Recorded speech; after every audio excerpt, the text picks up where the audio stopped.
Monsoon پہلے ہمارے علاقے میں نہیں آتا تھا. بالکل گلگت میں نہیں ہوتی ہاں، تھی، بالکل. لیکن ریکارڈ بتاتا ہے جی بارشوں کا کہ پچھلے چند عرصے میں، چند سالوں میں مانسون نارتھ کی طرف شفٹ ہو رہا ہے. اچھا، یہ تو اور کافی خطرناک بات ہے. جی، مانسون کی بارشیں چونکہ گرمیوں میں ہوتی ہیں، اور گرمیوں کا بارش جیسے میں نے کہا کہ اس کا ٹمپریچر سردیوں کے بارشوں سے زیادہ ہوتا ہے، تو وہ پھر پگھلاؤ کا جو پروسیس ہے اس کو وہ بھی تیز بہت ہوتا ہے. حد تک تیز کر دیتا ہے. پرانے وقتوں میں آج سے کوئی 20 سال 25 سال پہلے اگر آپ دیکھیں تو جو پیک سنو فال سیزن ہوتا تھا وہ دسمبر یا جنوری ہوتا تھا. بالکل. انسان نے ترقی کے نام پہ بہت سارے ایسے کام شروع کر دیے جس نے فضا میں موجود گیسوں کا جو تناسب تھا اس کو تبدیل کر دیا. ڈاکٹر بابر خان صاحب، آپ ماحولیات کے استاد بھی ہیں، ماحولیات دوست بھی ہیں، تو آج ہم ایک پروگرام آپ کے ساتھ، یہ ہماری خوش قسمتی ہے کہ آپ تشریف لائیں. بہت شکریہ عامر صاحب. تو ایک بڑا اہم سوال ذہن میں آتا ہے جب ہم گلگت بلتستان میں یا for that matter northern Pakistan میں مختلف جگہوں پہ ہم دیکھتے ہیں تو گلیشیئر پگھلنے کی بات چل رہی ہے، فلڈس بھی آ رہے ہیں، تباہ کاریاں ہو رہی ہیں. یہ تو پہلے بھی ہوتی رہی ہیں، صدیوں سے ہم نے سنا کہ فلڈس آتے ہیں. 1905 میں ایک فلڈ آیا تھا غالباً، پھر اس کے بعد بہت سارے فلڈس آئے ہیں. تبدیلیاں بھی ہم نے دیکھا ماحول میں، مطلب وہ جو میلٹنگ گلیشیئرس ہے اس کا بھی ایک پورا رجحان ہمیں نظر آتا ہے. تو ابھی کیا خاص بات ہے اس وقت؟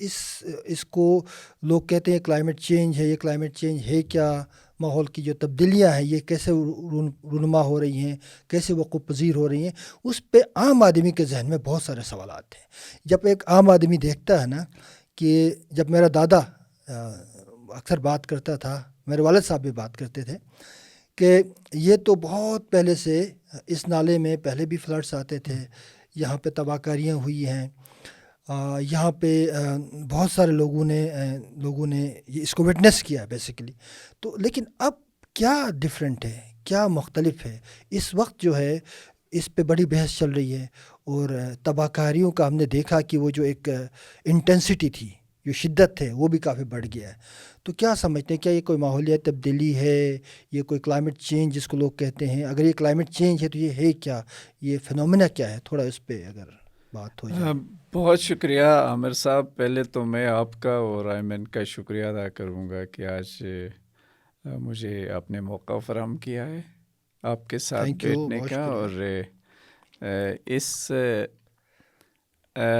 اہم موضوع کہیں گے، یقیناً یہ جی نیا بالکل نہیں ہے، بالکل اہم بالکل. موضوع ہے، اور اس پہ بات کرنے کے لیے اگر آپ تاریخ کا جائزہ لیں تو دنیا کا جو آب و ہوا ہے، یا جسے ہم کلیکٹیولی کلائمیٹ کہتے ہیں لانگ ٹرم کے اوپر، اگر مختصر عرصے کا ہم دیکھیں آب و ہوا تو اسے ہم ویدر کہتے ہیں یا موسم کہہ لیتے ہیں.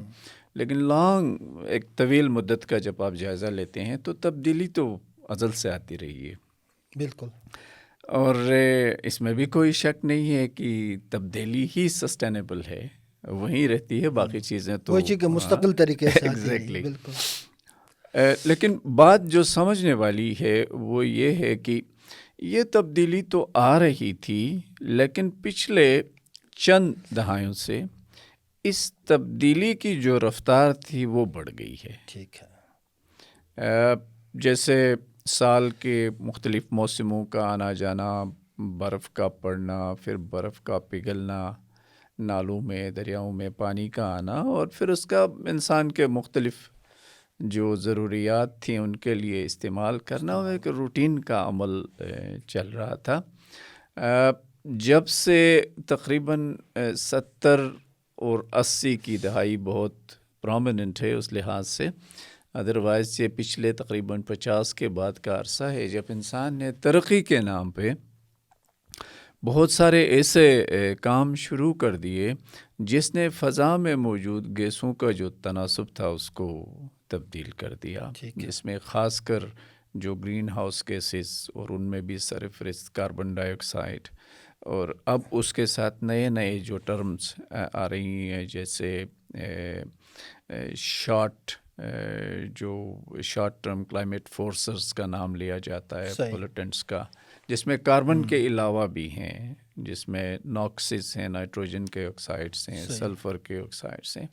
تو کہنے کا مطلب یہ ہے کہ جب ہم نے ایک ایسی ترقی کا عمل سٹارٹ کیا انڈسٹری کو ڈیولپ کر کے زیادہ سے زیادہ فوڈ پروڈکشن بڑھانے کے لیے، اور خاص کر ان شارٹ اگر دیکھیں اپنی زندگی کو بہت زیادہ آسان بنانے کے لیے جب ہم کوشش نے کی اور اس کو پیچیدہ بنا دیا، یس، اور اس پہیے کو جب ہم نے ترقی کا بہت تیزی سے گھما دیا، تو اس کی وجہ سے جو تبدیلی ازل سے کائنات میں اور روئے زمین پر بالخصوص آ رہی تھی، اس کا رفتار بڑھ گیا۔ یعنی آپ یہ کہہ رہے ہیں کہ تبدیلی پہلے بھی آتی رہی ہے، ازل سے تبدیلی آ رہی ہے، لیکن ہماری جو ترقی کا ہمارا عمل ہے وہ زیادہ رسپانسیبل نہیں رہا، وہ تیز ہونے کی وجہ ہو سے، گیا، اور ایسے طریقے ہم نے اپنائے کہ اس سے فضا میں موجود گیسوں کا تناسب جو تھا، ایک قدرتی جو تناسب، ایک بیلنس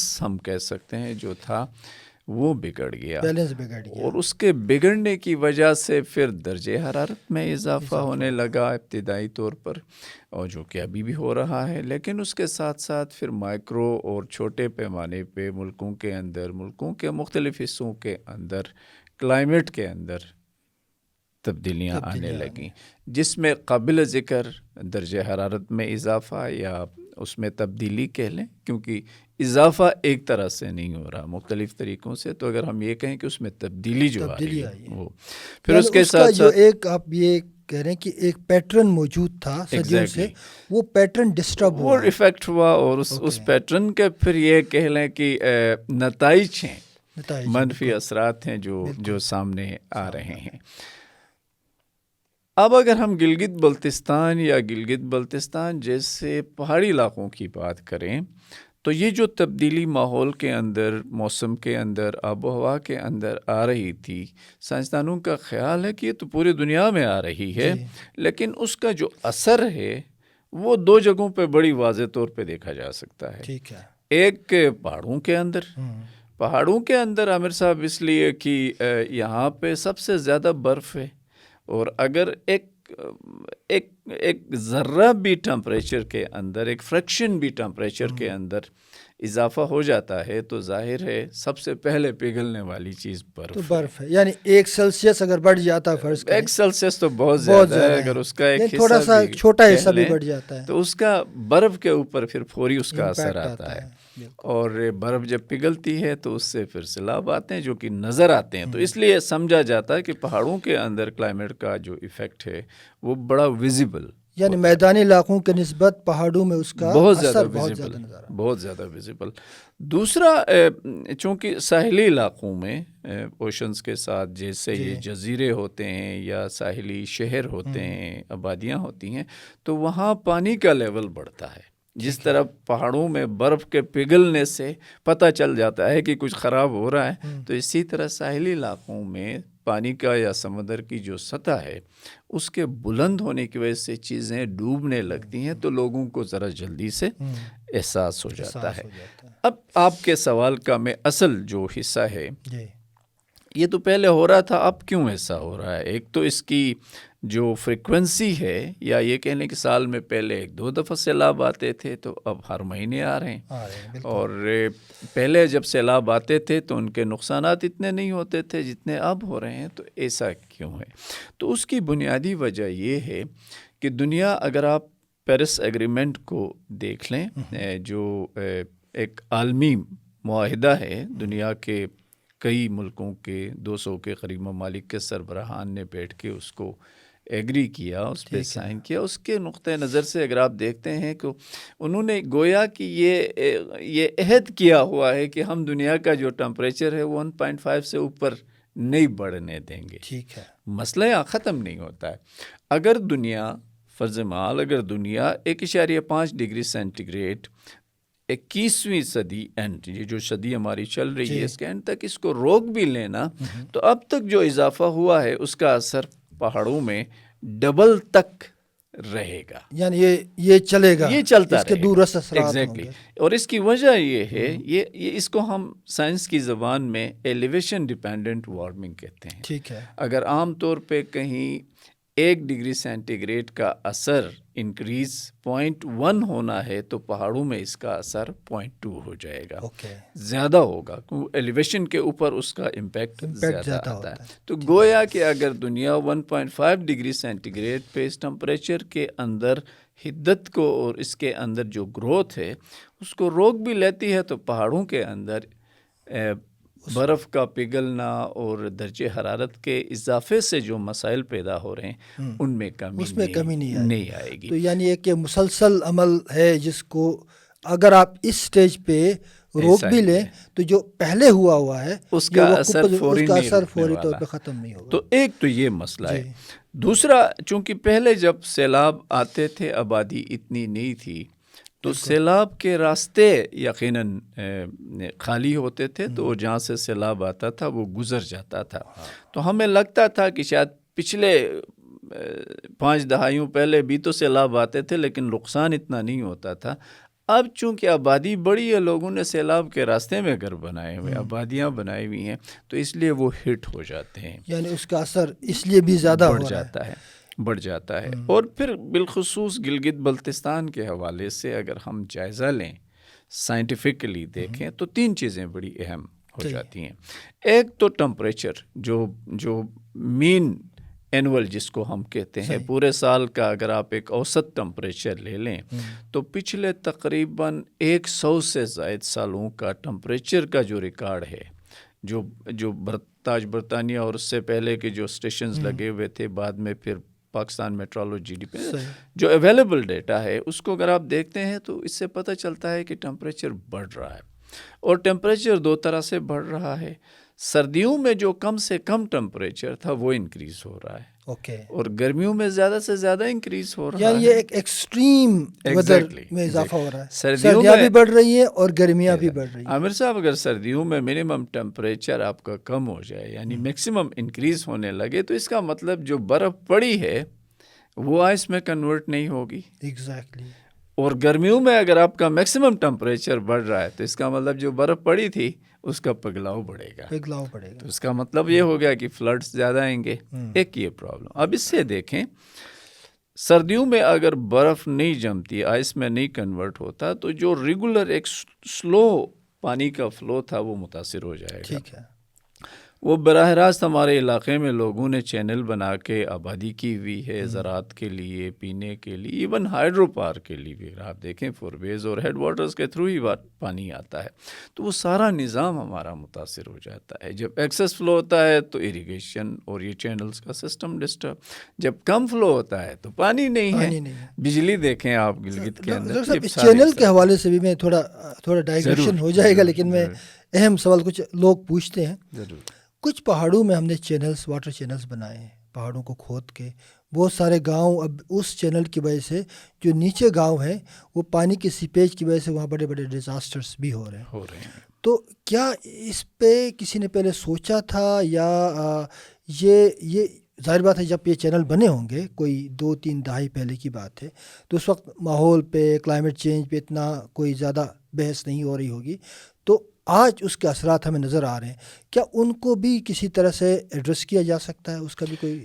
عامر صاحب، کیا جا سکتا ہے اور کیا جانا چاہیے، لیکن چونکہ ہمارا علاقہ ملک کے دوسرے نسبتاً ترقی یافتہ کہیں گے، چونکہ پاکستان ایک ڈیولپنگ کنٹری ہے، تو کوئی علاقہ ایسا نہیں ہے جو فلی ڈیولپڈ ہے چند ایک شہروں کے علاوہ، تو نسبتاً جو ترقی یافتہ جگہیں تھیں، اتنی سائنس، انجینئرنگ، ٹیکنالوجی وہاں نہیں تھی۔ آپ کو پتہ ہے جو چینلز اس وقت بھی چل رہے ہیں وہ ہمارے آبا اجداد نے اپنے جو ٹریڈیشنل ان کا نالج اور وزڈم تھا اس کے مطابق بنیاد پہ بنائی ہوئی ہیں۔ تو مجھے نہیں لگتا کہ اس زمانے میں کسی نے بہت ڈیٹیل سائنٹیفک فیزیبلٹیز کر کے تو وہ چیزیں کی ہوں گی، اور چونکہ یہ سارا جو ہمارا علاقہ ہے یہ بہت حد تک سینڈی ہے اور اس کے اندر جو گریولس ہیں وہ پتھر اور بجری اور اس طرح کی چیزیں زیادہ ہیں، تو ان میں فائن مٹیریل جن کو زندہ حصہ کہا جاتا ہے مٹی کا یا زمین کا، جسے ہم کلے کہتے ہیں، وہ کنٹینٹ کم ہے، فائن کنٹینٹ کم ہے، اور اس کی وجہ سے پوروسٹی ہائی ہوتی ہے، تو سیپیج ہمیشہ ہوتا اور رہتا وہ ہے۔ سالڈ راک بھی میرے خیال میں بالکل زیادہ ہے، زیادہ ہونے کی وجہ سے اس کے اندر سیپیج اور انفلٹریشن کا عمل زیادہ ہوتا ہے۔ لیکن جو یہ چینل پکے ہو جاتے ہیں تو اس کے اندر فائن سلٹ آتا رہتا ہے، اور وہ پھر آہستہ آہستہ جسے ہم ملی کہتے ہیں اپنی زبان میں، وہاں کے سیٹل ہوتا ہے اور وہ پوراسٹی ان کی کنٹرول ہو جاتی ہے۔ لیکن ایک بات جو پچھلے سوال سے متعلق تھا، ایک تو یہ مسئلہ ہے کہ ٹمپریچر میں اضافہ، دوسرا اگر آپ دیکھتے ہیں تو پریسپیٹیشن میں بھی اضافہ ہو رہا ہے، یعنی بارش کی مقدار زیادہ، سنو فال اور بارش دونوں بڑھ رہے ہیں۔ اب پچھلے چند ایک سالوں میں عامر صاحب آپ نے بھی غور کیا ہوگا کہ گرمیوں کی بارشیں بڑھ رہی ہیں، اور گرمیوں میں جب بارش ہوتی ہے تو ان کا ٹمپریچر زیادہ ہوتا ہے نسبتاً سردیوں کے بارشوں کا، تو وہ گرم پانی جب برف پہ پڑتا ہے تو وہ ایسا ہی ہے جیسے آپ نے برف کا کوئی گولا لا کے گرم پانی ابلتے ہوئے پانی میں دیگچی میں ڈالا ہو تو وہ پگھلنے لگتی ہیں، اور اس سے پھر یہ فلڈز کا سلسلہ ختم ہوتا ہے۔ ایک تیسرا جو عام آدمی کے لیے بڑا ضروری ہے سمجھنا کہ جو تبدیلی آ رہی، کیونکہ آبزرویشن میں نہیں آتی تو نہیں سمجھ آتی کہ ہو کیا رہا ہے۔ مانسون پہلے ہمارے علاقے میں نہیں آتا تھا، بالکل جیسے پاکستان کے جو جنوبی علاقے ہیں یا مین جو بڑے پنجاب سندھ سرحد کے جو علاقے ہیں، بلوچستان کے بھی، تو یہ عربین سی سے مانسون نہیں آتا تھا۔ اس کا جو مانسون کی جو بارشیں ہوتی تھی یہاں رک جاتی تھی، گلگت میں نہیں ہوتی تھیں، آپ نے دیکھا لوگ یہ کہتے ہیں بڑے بڑے پہاڑ ہیں وہاں ٹکرا کے واپس آ جاتے، یہ جو لوگ ہندو کش روکتا ہے اور اس کی وجہ سے گلگت تک مانسون کے بادل نہیں پہنچتے اور وہ مانسون کی بارشیں نہیں ہوتی۔ لیکن ریکارڈ بتاتا ہے بارشوں کا کہ پچھلے چند عرصے میں، چند سالوں میں مانسون نارتھ کی طرف شفٹ ہو رہا ہے۔ اچھا، یہ تو کافی خطرناک بات ہے۔ جی، مانسون نارتھ کی طرف شفٹ ہو رہا ہے، اور مانسون کی بارشیں چونکہ گرمیوں میں ہوتی ہیں، اور گرمیوں کا بارش جیسے میں نے کہا کہ اس کا ٹمپریچر سردیوں کے بارشوں سے زیادہ ہوتا ہے، تو وہ پھر پگھلاؤ کا جو پروسیس ہے اس کو بہت حد تک تیز کر دیتا ہے۔ چوتھی اور ایک اور جو اہم بات جس کا عام طور پہ نہیں پتہ چلتا، وہ آپ کا سنو فال پیٹرن کا شفٹ ہونا ہے۔ پرانے وقتوں میں، آج سے کوئی 20 سال 25 سال پہلے اگر آپ دیکھیں تو جو پیک سنو فال سیزن ہوتا تھا وہ دسمبر یا جنوری ہوتا تھا۔ بالکل آج کل اگر آپ دیکھیں پچھلے 8 سے 10 سالوں کا، تو جو سنو فال ہو رہا ہے وہ یا تو جنوری میں یا فروری میں یا مارچ میں، ایون مارچ تک جاتا ہے، بالکل ایون اپریل میں نا۔ بالکل۔ اب یہ مسئلہ یہ ہے کہ سنو فال تو ہو رہا ہے، لیکن اس سنو کو کنڈنس ہو کے آئس میں کنورٹ ہونے کا ٹائم نہیں ملتا۔ وہ مارچ میں سنو فال ہوتی ہے، اپریل میں ٹمپریچر بڑھ جاتا ہے، تو وہ شیل جس کو کہتے ہیں وہ اس فارم میں رہ جاتا ہے، اور پھر ایولانچز آ جاتی ہیں، اس سے پھر بہت زیادہ ایراٹک فلڈز، غیر متوقع قسم کے جو بہت زیادہ نقصان دہ ایسے سیلاب آ جاتے ہیں، ندی نالوں میں طغیانی آ جاتی ہے، اور اس سے پھر بہت زیادہ تباہ کاری ہوتی ہے۔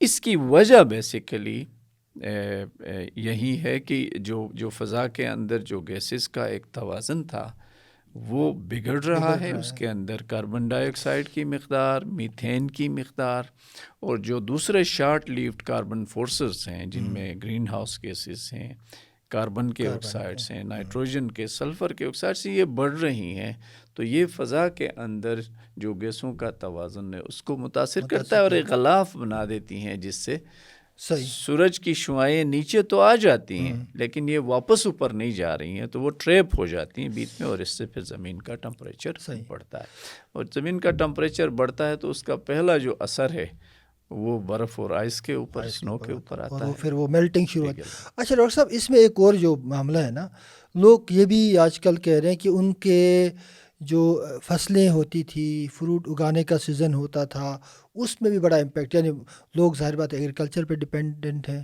اچھا پاسٹورل لائف ہے کمیونٹیز کی، تو ان کا ایک پورا لائف سٹائل ہے، اس میں بھی بڑی تبدیلیاں آئیں. یعنی لائیولیہڈ کے جو ذرائع تھے ماؤنٹین کمیونٹیز کے، وہ بھی متاثر ہوئے. کیا اس میں بھی کلائمیٹ چینج کا اثر ہے یا کتنا عامر اثر صاحب، ہے؟ آپ نے بڑا اہم سوال پوچھا ہے، جس کے بارے میں عام آدمی یا تو اس کا مشاہدہ نہیں کرتا یا اسے اس کا پتہ نہیں چل جاتا ہے. آپ نے بالکل بجا فرمایا کہ ہمارے جو پاسچرز ہیں، زراعت کی زمین ہمارے پاس لے دے کے 1% ہے، بالکل باقی تو رینج لینڈز اور پاسچرز ہی ہیں. تو دوسرا جو سب سے بڑا شعبہ ہے جہاں سے ہمارے زمیندار، ہمارے جو لوگ ہیں پہاڑوں میں رہنے والے، وہ اپنے بود باش کا، اپنے روزمرہ کی ضروریات جو اشیاء ہیں وہ وہاں سے حاصل کرتے ہیں، چاہے وہ بالن کی لکڑی ہے یا میڈیسنل پلانٹس ہیں یا جانوروں کے لیے گھاس سے یا دوسرے شیلٹر لکڑی اور یہ ساری چیزیں. تو اس میں تبدیلیاں آ رہی ہیں. ایک تبدیلی اگر دو بڑے اس میں تقسیم کر لیں تو ایک ہے سڈن آنسٹ، جیسے اچانک سیلاب آ گیا، پتہ چلا اتنی تباہی ہو گئی، اتنے ایسٹس خراب ہو گئے، لائیولیہڈس خراب ہو گئے. ایک ہے سلو آنسٹ، جیسے وہ کہتے ہیں نا سلو پوائزن، آہستہ آہستہ اس کی طرح ہو رہی ہیں. اور وہ عام آدمی، عام کیا مطلب سارے ہی لوگ اس کا مشاہدہ نہیں کرتے ہیں، اور وہ تبدیلیاں آ رہی ہیں. مثال کے طور پر چراگاہوں میں، بالائی پہاڑی چراگاہوں کے اندر گھاس کی جو کمپوزیشن تھی، مختلف قسم کی گھاس وہاں پائی جاتی ہے، اور اس گھاس میں سارا جو ہر طرح کی جو گھاس کے انواع و اقسام ہیں وہ برابر نیوٹریشس نہیں ہوتی ہیں. صحیح. ان میں کچھ چاکلیٹ سپیشیز ہوتی ہیں، جیسے بچوں کو چاکلیٹ بڑا پسند ہے، جانوروں کو بھی اس طرح کے چاکلیٹ سپیشیز بڑی پسند ہوتی ہیں. تو وہ کچھ سپیشیز وہ ہیں، کچھ پھر پوائزنس سپیشیز بھی ہیں، کچھ لیس نیوٹریشیس ہیں. تو جب آپ کلائمیٹ چینج کا امپیکٹ بنیادی طور پہ دو چیزوں میں، بارش اور ٹیمپریچر کے اندر، سنو فال اور ٹیمپریچر کے اندر آپ دیکھتے ہیں، تو پتہ چل رہا ہے کہ وہ جو چاکلیٹ سپیشیز ہیں وہ گریجولی اپنی جگہ چھوڑ کے اوپر شفٹ ہو رہی ہیں، کیونکہ سنو لائن آپ کی اوپر جا رہی ہے تو ساتھ ساتھ یہ پھر یہ بھی اضافے کے ساتھ. اب خطرناک جو بات ہے یا نقصان دہ جو بات ہے وہ یہ کہ یہ ساری سپیشیز ہائیلی تھرمل سینسٹیو ہیں. ٹھیک ہے، یعنی یہ گرمی کے ساتھ، گرمی سردی کی شدت کے ساتھ ایک خاص ماحول میں، ایک خاص درجے حرارت اور اس زون میں پائی جاتی ہیں. جب یہ شفٹ ہو رہی ہیں تو ان میں سے کچھ جو سپیشیز ہیں یا کچھ جو پودے ہیں، نسلیں اگر ان کی کہیں، تو وہ اس ٹیمپریچر میں تبدیلی کا مقابلہ کر لیتی ہیں، وہ ذرا اوپر جا کے ایڈجسٹ ہو جاتی ہیں. کچھ ایڈجسٹ نہیں ہو پاتی ہیں تو وہ وہاں سے وائپ آؤٹ ہو جاتی ہیں، وہ وہاں سے ناپید ہو جاتی ہیں.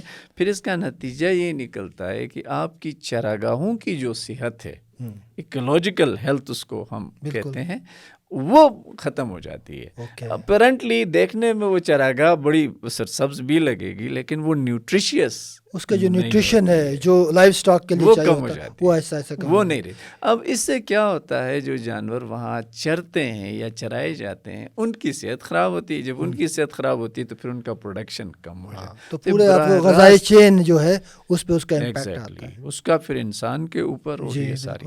دوسرا ایک اور مسئلہ اس کے ساتھ لنک ہے سنو لائن کی موومنٹ کے ساتھ، خاص کر وہ اگر آپ دیکھیں تو ہمارے علاقے میں لوگ عام طور پہ جو مویشی پالنے والے ہیں بڑا اس کا گلہ گزاری بھی کرتے ہیں، حکومت اقدامات بھی اٹھا رہی ہے، لیکن میگنیچیوڈ بڑا ہے.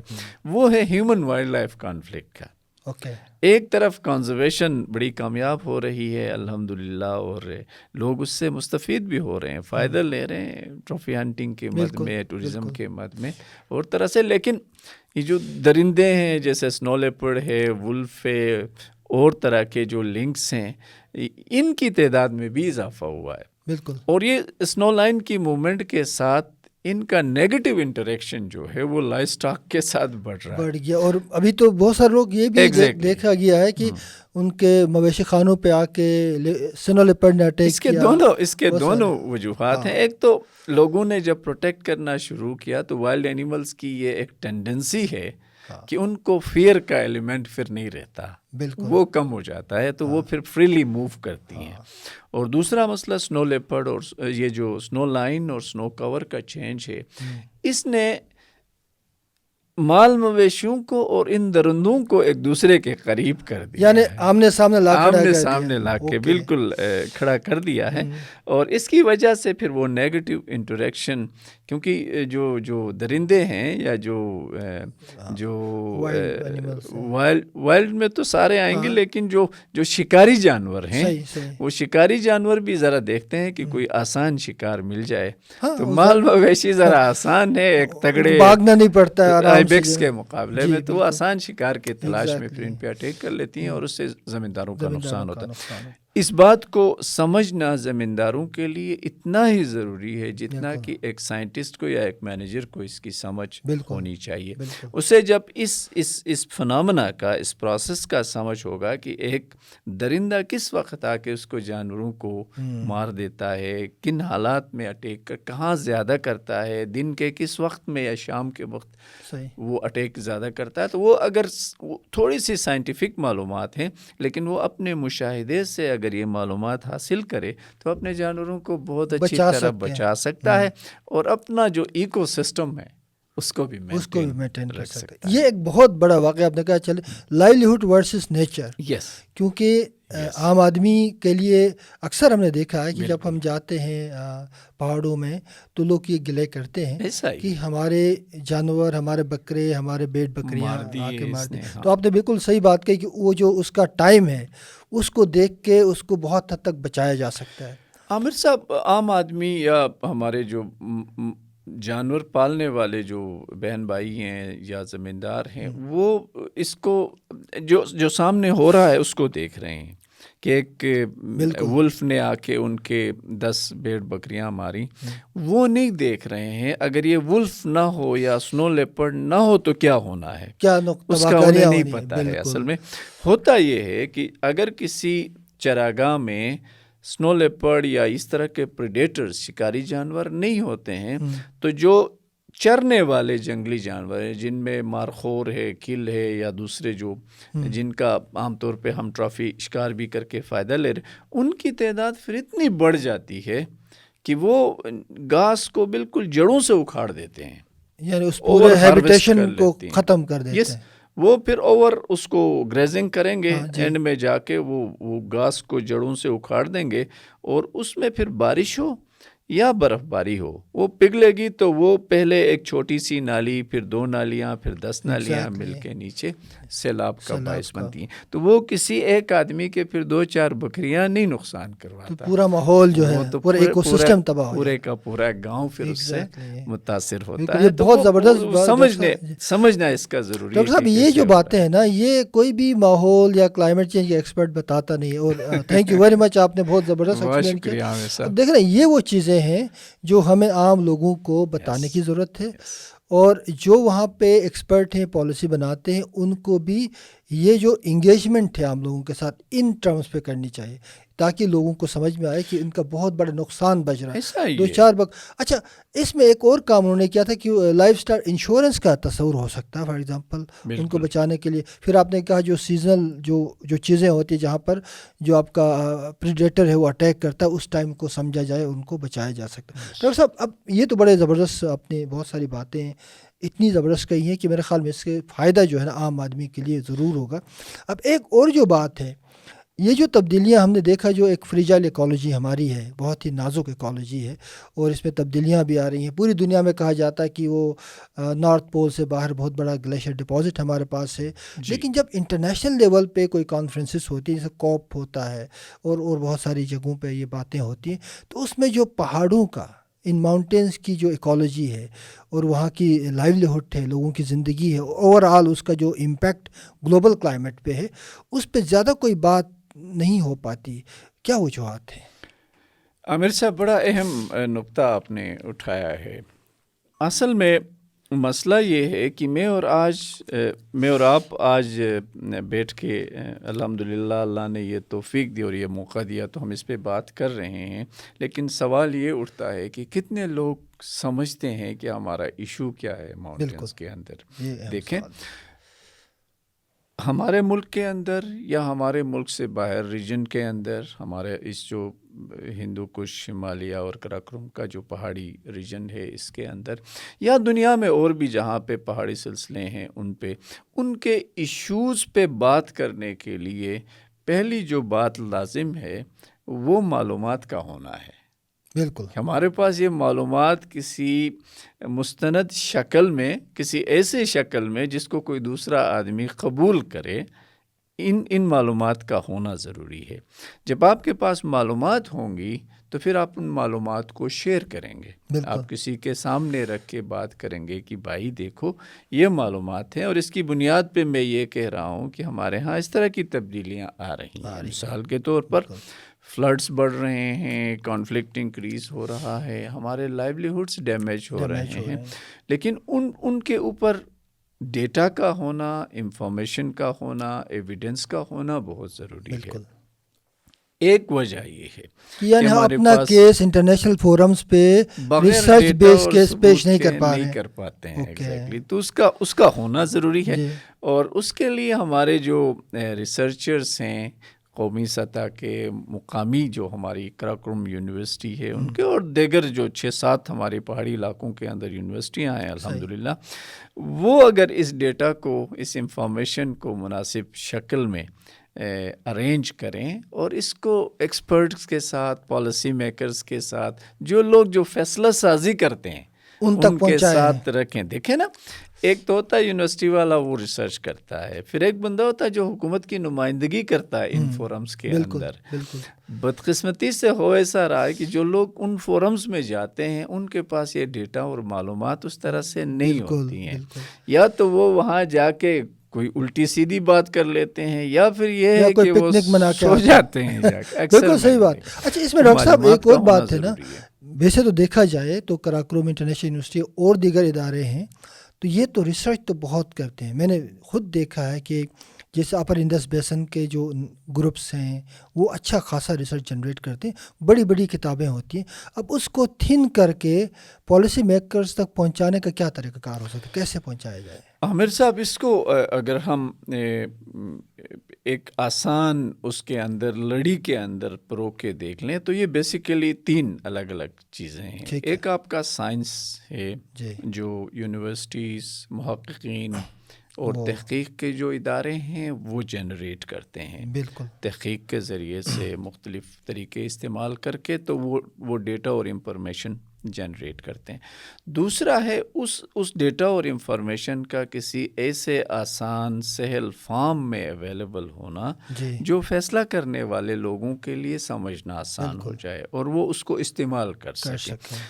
ڈیٹا نہیں ہے ایک ایشو ہے، لیکن اس سے بڑا ایشو یہ ہے کہ جو ڈیٹا اویلیبل ہے کیا اس کا استعمال ہو رہا ہے، وہ بھی ایک بڑا مسئلہ، وہ نہیں ہو رہا۔ اور نہ ہونے کی وجہ یہ ہے کہ ہمارا جو ہارڈ کور سائنس جس کو ہم کہتے ہیں، تحقیقی مقالے، آرٹیکلز، ریسرچ ہیں، وہ بیسیکلی جو فیصلہ کرنے والے لوگ ہوتے ہیں جنہیں ہم پالیسی میکرز یا ڈیسیجن میکرز کہتے ہیں، ان کے لیے اس طرح کے فارم میں نہیں اویلیبل کہ وہ آسانی سے استعمال کر سکیں، اس کو پڑھ سکیں، سمجھ سکیں اور اسے پالیسی بنانے کے لیے یا پروگرام بنانے کے لیے استعمال وہ اٹ سیلف ایک بڑا گیپ ہے۔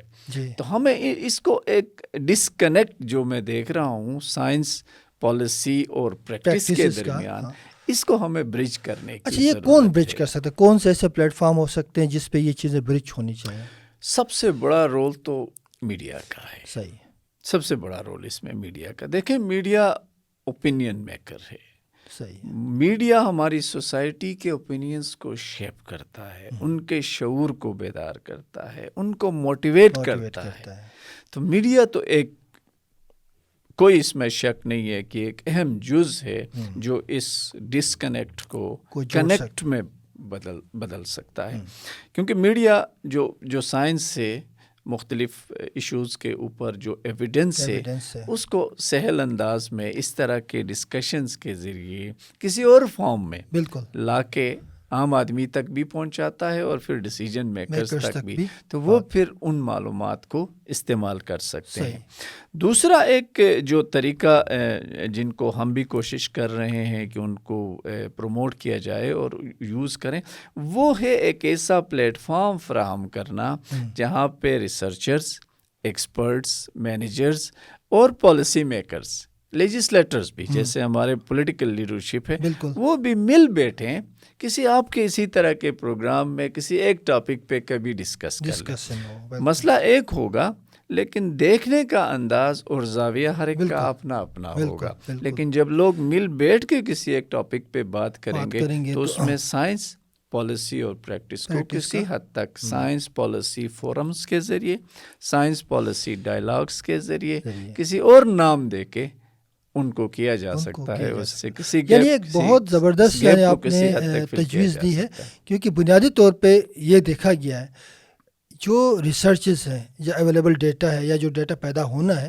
اس کا جو پلیٹ فارم اگر موجود ہو تو دیکھیں ہمارے یہاں تو یہ مسئلہ ہے، جب مثلا پاکستان کی جو کلائمیٹ چینج پالیسی ہے، گلگت بلتستان کی بھی اپنی ایک موجود ہے، لیکن اس کی ڈسیمنیشن جب آپ جی بی ایل اے میں جاتے ہیں، فرض گلگت بلتستان کی بات کریں تو اس میں کتنے منسٹرز کو، کتنے پالیسی میکرز کو اس کو انہوں نے پڑھا ہوتا ہے، کیونکہ پڑھنا تو ایک بہت بڑا ہوا ہے نا، اس کو سمجھنے کے لیے اور اس کو ایزی ٹو یوز بنانے کے لیے کوئی نہ کوئی ہمارے پاس انسٹرومنٹ ضرور ہونا چاہیے۔ ہمارے یہاں ایک اور بھی جو مسئلہ ہے ڈاکٹر صاحب کہ اگر کلائمیٹ چینج کا ایشو کو یا کسی بھی ایشو کو ہم لے کے جب آتے ہیں کسی فورم پہ بات کرتے ہیں تو وہاں پہ لوگ ایک کنسنسس کی طرف جانا نہیں چاہتے۔ کنسنسس بلڈنگ بھی بڑا امپورٹنٹ ہے، یعنی کنسنسس بلڈنگ ایک پالیسی میکر، ریسرچر، پریکٹیشنرز کے بیچ میں کنسنسس بلڈنگ کے لیے بھی میڈیا کو اپنے آپ کو پرو ایکٹیولی پوزیشن کرنا پڑے گا، یعنی ایکولوجیکل رپورٹنگ ہونی چاہیے، ڈیولپمنٹ رپورٹنگ ہونی چاہیے۔ تو کتنے ایسے جرنلسٹ ہیں جو ایکولوجیکل رپورٹنگ کرتے ہیں، جیسے ابھی گلوف کا فنامنا ہوا اور بہت سارے تباہ کاریاں ہوئی، اس کا جو رپورٹنگ کا انداز ہے اس کو بھی میرے خیال میں بدلنے کی ضرورت ہے۔ یقیناً عامر صاحب، یقیناً دیکھیں پھر کنسنسس آئے گا کسی طرح سے۔ بالکل بالکل بالکل، اس لیے میں نے عرض کیا کہ میڈیا اپنے وسائل، اپنے ریسورسز ان کے مطابق کوشش کر رہا ہے، لیکن جس طرح سے جس تیزی کے ساتھ تبدیلی کا عمل جاری ہے شاید وہ پیس اس کو ایڈریس کرنے کے لیے کافی نہیں ہے۔ اس میں جدت کی ضرورت ہے، اس میں انوویشن کی ضرورت ہے، نئے طریقوں کو سامنے لانے کی ضرورت ہے۔ دیکھیں زندگی کتنی فاسٹ اور مشکل ہوتی جا رہی ہے، اس کے اندر ایسے نئے پروگرامز، ان کا فارمیٹ، ان کو آسان بنا کے پیش کرنے کی ضرورت ہے جہاں پہ لوگ بیٹھیں، پہلے سمجھیں، جب سمجھیں گے تو پھر کنسنسس ہوگا، آ جائے گی۔ سمجھیں گے نہیں تو ہر ایک پھر اپنے حساب سے اس کو سمجھتا رہے گا۔ وہ سمجھ کی جو بات ہے نا وہ بیچ میں مسنگ ہے۔ ڈاکٹر صاحب بہت شکریہ آپ کے ٹائم کا، بہت خوشی ہوئی آپ سے مل کے۔ امید کرتے ہیں کہ فیوچر میں بھی آپ سے اس طرح کے پروگرامس ہم کریں گے، تو امید ہے کہ ہمارے ناظرین کو پسند آئے گی آپ کی باتیں، کیونکہ آپ نے جو باتیں کہی ہیں وہ ہمارے سب کے دل کے قریب ہیں۔ یہ وہ سوالات آپ نے ایڈریس کیے ہیں جس کے لیے ہم نے بڑی جتن کی کوشش کی کہ عام زبان میں کلائمیٹ چینج کو سمجھا جائے۔ آج میرے خیال میں کافی اس سے فائدہ ہوگا۔ بہت بہت شکریہ ڈاکٹر صاحب۔ بہت شکریہ۔